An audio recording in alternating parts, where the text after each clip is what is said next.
Hello बच्चों, in this video we will discuss Newton's third law of motion. तो statement है इसका, every action there is reaction of equal magnitude but opposite direction. Action and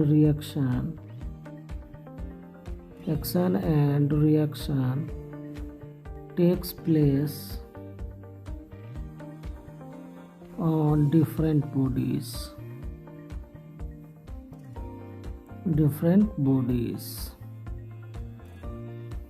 चलिए उसको समझते हैं।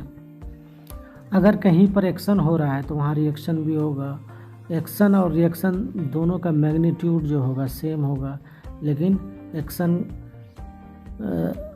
Reaction का जो डायरेक्शन होगा वो एक्शन के अपोजिट डायरेक्शन में होगा।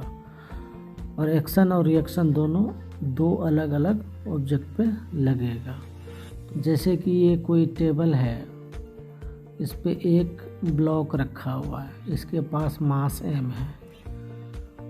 तो ग्रेविटी के कारण ये ब्लॉक टेबल पे एक फोर्स लगा रहा होगा और टेबल भी इस ब्लॉक पे एक फोर्स लगा रहा होगा।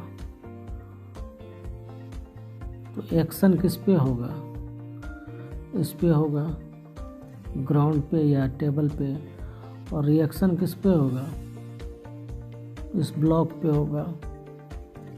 तो यहाँ पर एक्शन का डायरेक्शन नीचे की तरफ है तो रिएक्शन का डायरेक्शन ऊपर की तरफ है। और अगर एक्शन और रिएक्शन के मैग्नीट्यूड की बात करें तो दोनों इक्वल है।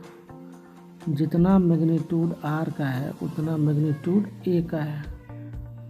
दैट मीन एक्शन का जो मैग्नीट्यूड है वो रिएक्शन का मैग्नीट्यूड है। एक्शन नीचे की तरफ लग रहा है और रिएक्शन ऊपर की तरफ लग रहा है। एक्शन ज़मीन पे लग रहा है, टेबल पे लग रहा है, तो रिएक्शन ब्लॉक पे लग रहा है।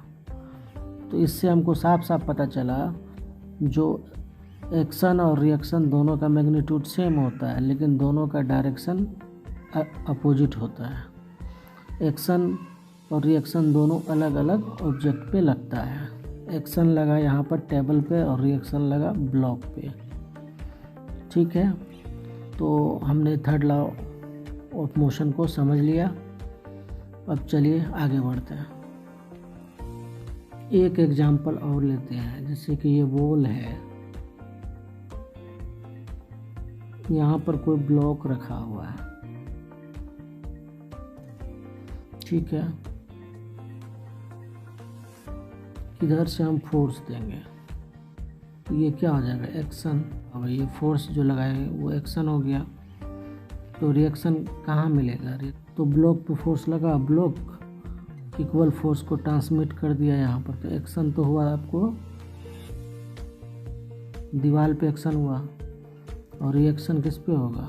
इस बॉल पे, जिसके कारण ये जो ब्लॉक है ना इधर जा रहा है ना उधर जा रहा है, इसीलिए इससे चिपका हुआ है। नीचे जा भी सकता है, नहीं भी जा सकता है। अगर यहाँ फ्रिक्शन कम होगा तो ये नीचे की तरफ गिर जाएगा। अगर फ्रिक्शन इनफ होगा तो ये ना नीचे जाएगा, ना आगे जाएगा, ना पीछे जाएगा। तो एक्शन और रिएक्शन दोनों क्या होता है? इक्वल एंड ऑपोजिट होता है और दोनों अलग अलग ऑब्जेक्ट पे लगता है। एक्शन हुआ आपको वॉल पे, रिएक्शन हुआ इस ब्लॉक पे। तो एक्शन और रिएक्शन दोनों अलग अलग ऑब्जेक्ट पे लगता है।